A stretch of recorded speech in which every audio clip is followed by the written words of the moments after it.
Thank you so much. The pleasure is all mine. Thank you for organizing this meeting. And I have to apologize because I still don't know how my work in my group's work can help in quantum biology, but I hope in the end we will know together. So I work with light. So in that sense, many of the things we observe, I'm sure there is quantum biology involved, but I still don't know how to get this information. And I will just give a general talk in which I observe the things I like to emphasize concerning the things we learn in the lab. So the first thing I want to mention is the interaction with our skin with light. And I want to discuss a little bit of why we are not really doing a good job in terms of photoprotection. So many of the things I'm not have time to really discuss in detail. Is this so there is no light to pointer, right? This is just to change. Okay, it's not.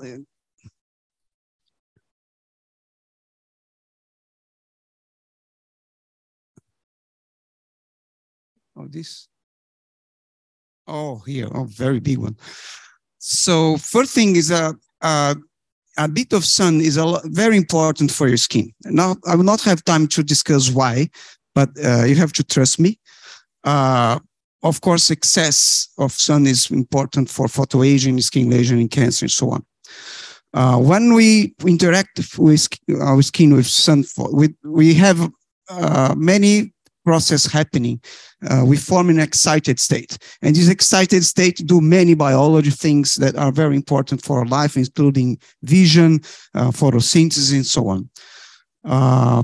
The excited states are when we interact our skin with the sun. The excited states can be formed all the way from the epidermis to the dermis. And this depends a lot on which light we are talking about.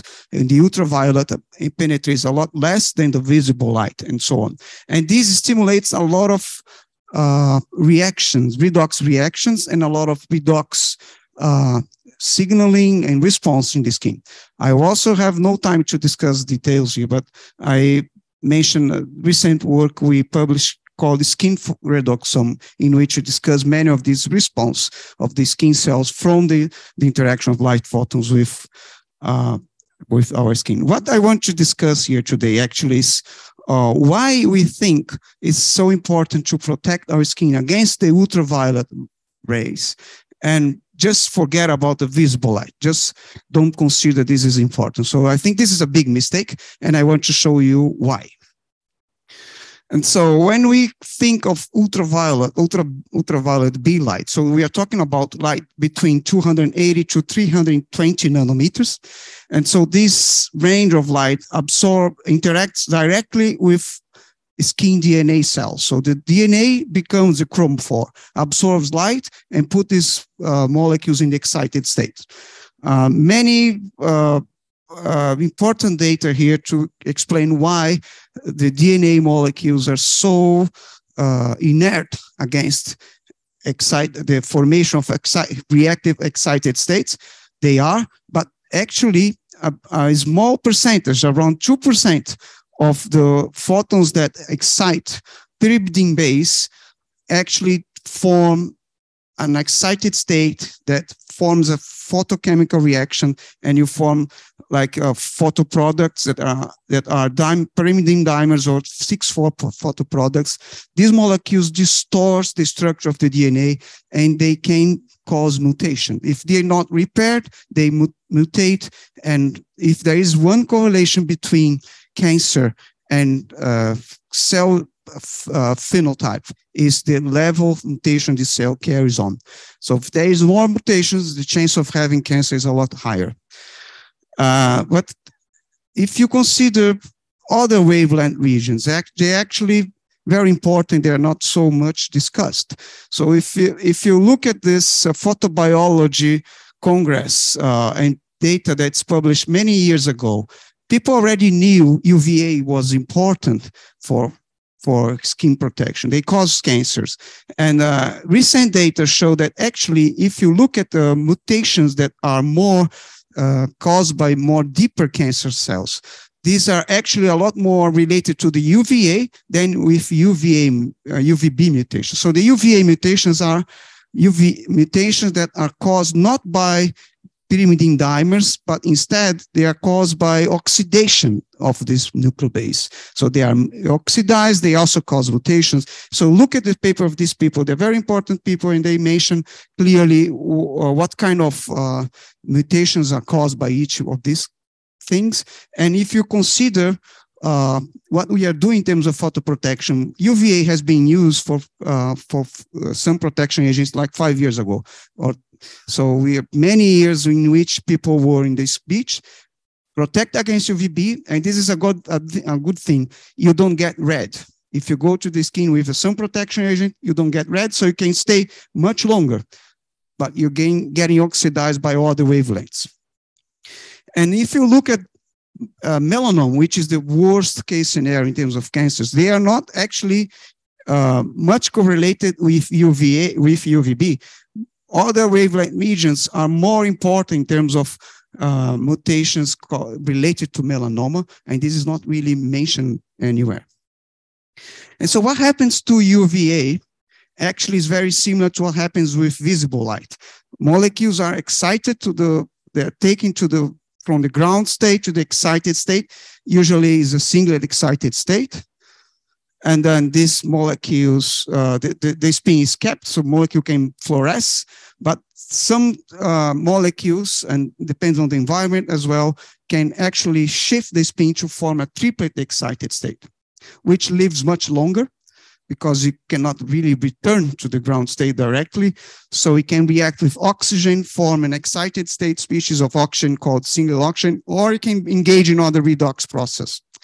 So these triplets happen with chromophores that absorb in the UVA and in the visible light. And so what happened with single oxygen? Single oxygen is an excited state species of oxygen. So this is the very simplistic way to represent ground state oxygen. So it's a triplet itself in the ground state. That's why we don't burn ourselves, because it doesn't react with double bonds when it's in the ground state. However, when you take it to the excited state, you see there is an empty orbital. Now oxygen can add to the double bond, and you can form a hydroperoxide, for instance. There's many other reactions that can happen. I'm not mentioning all of them here, but this is an important one, especially if you're talking about reaction of single oxygen with the lipids. And so this is just what happened then with a membrane when it exposed to the single oxygen. So we were able to measure many of, in partnership with colleagues, we measured many of these reactions, the yields of them. You form a hydroperoxide from a lipid. So if you think of a phospholipid that is in the membrane interacting, there is this viscous liquid. When you put there hydroperoxide, you put a polar group there, so the lipid does like that, increase the area per lipid, it changes properties of the membrane. There is an expansion, increasing area per lipid. If it's a POPC, which is only the one double bond, is 15%. If the DOPC goes to around 20%, so there is an area expansion. There is also stretching module decreasing, so it's difficult to stretch the membrane. And when you put a hydroperoxide, the stretching module goes down from 250 to 50, so 5 times easier to stretch a membrane that has been previously oxidized by single oxygen. And also the bending module decreased from 30 to 25 to around 5. So also 5 times decrease. So it's a lot more easier to bend and to stretch a membrane that is previously oxidized. However, this is not the most important aspect, because if the membrane still can keep a gradient if it's fully oxidized. It's more fluid, but it doesn't really lose the gradient. What really makes a difference for losing the gradient is to have a redox reaction within the membrane so that you form molecules that are lipid truncated molecules that allow leakage to happen. And we have done work to show that this formation of these lipid truncated aldehydes actually depends on the photosensitizers being taken to the excited state, interacting directly with the double bond of the membranes. And so this is a redox reaction that's induced by light, and this is what makes the difference for membrane to leak. And so if you look at the molecules that we have in our skins, are they really important photosensitizers? Yes, they are. So we just show here the redox, oxidation, and reduction potentials. So how much time I have? 10 minutes. Okay, thank you. So you see that the redox potential for this, for nucleobase or for other molecules like riboflavin, they are very strong compared with, for instance, the redox potential of hydroxy radical, which is the most potent oxidant agent known in nature. So during the time of these molecules are taken to the excited state, they are very reactive. They may not react because there's not time enough, but they do sometimes. And then this is the reason why we break the membrane. So there are two mechanisms that compete, and they are very different in terms of the efficiency, the yields, and also the consequence they have to the membrane. So the molecules that go to the excited state are taken to the triple excited state. Usually they have a very high yield of formation of single oxygen. This is between 10 to 100% of the time. So never 100%, but close to that.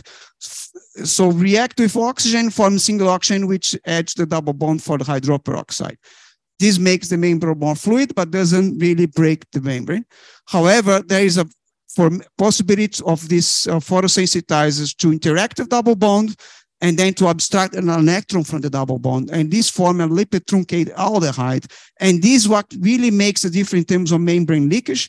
So you see here we can monitor using GOV, which is giant unilamellar vesicles, how fast this leakage occur and the efficiency of this. So we compare here quantum yield of 0.30, so 35 of 100 photons absorbed makes a single oxygen with 10 to minus 4. It's each photon only in 10 to minus 4 will make the membrane leak, but this is the thing that makes organelles leaking cells die.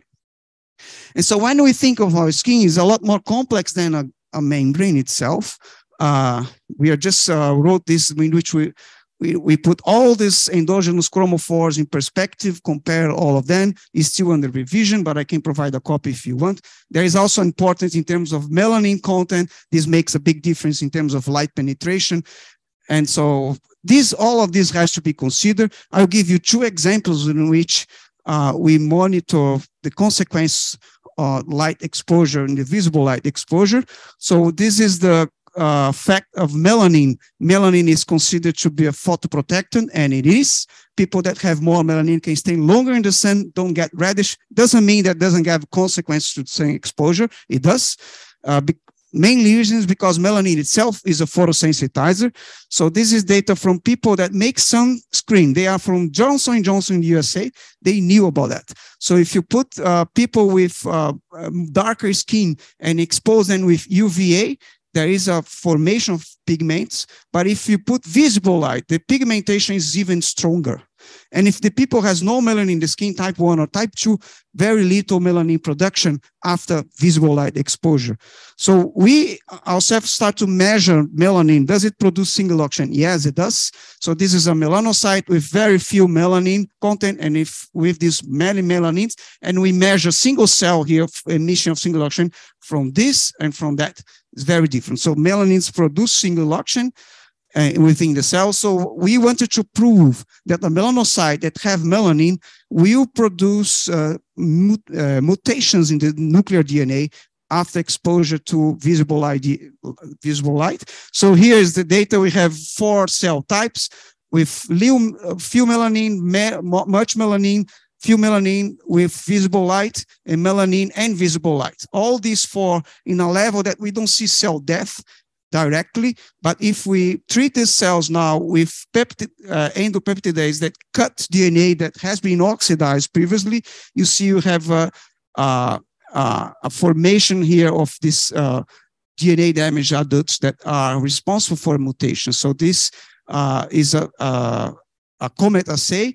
You see, none of these controls have COMET, but after you put the enzymes, you do see the tail of the COMET increase, showing that these cells have melanin exposed to visible light are able to form mutagenic products after exposure to visible light. And the same happens to keratinocytes. Keratinocytes do not carry melanin themselves, But if you expose them with UVA or blue light, they have flavins. Flavins absorb these lights and they induce reactions as well. And you have a lot of data showing that how this affects the cell homeostasis. Basically, what happens is that there's a blockage of a process called autophagy, which usually clean up molecules that are being oxidized. And when you block autophagy, you accumulate lipofuscin. Lipofuscin is very important photosensitizing visible light. So this happens in your keratinocytes when exposed to the sun using sunblock agents. You're forming lipofuscin, and this is causing a big reaction for visible light.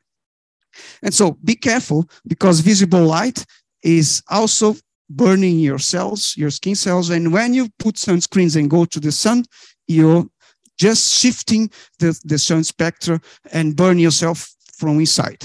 So this is something you have to consider.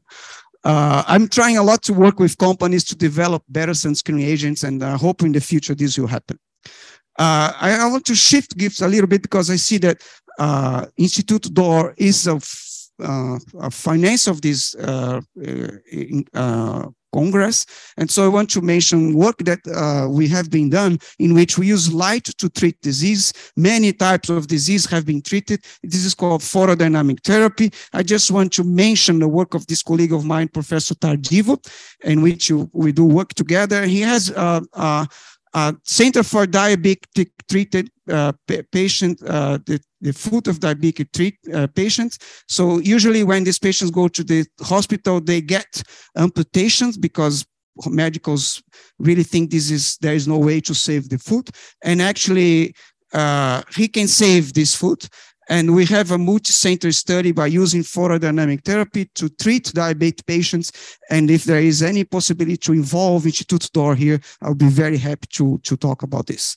And so I finish by thanking my students and postdocs and the audience. I hope I can answer any question you may have. Thank you so much.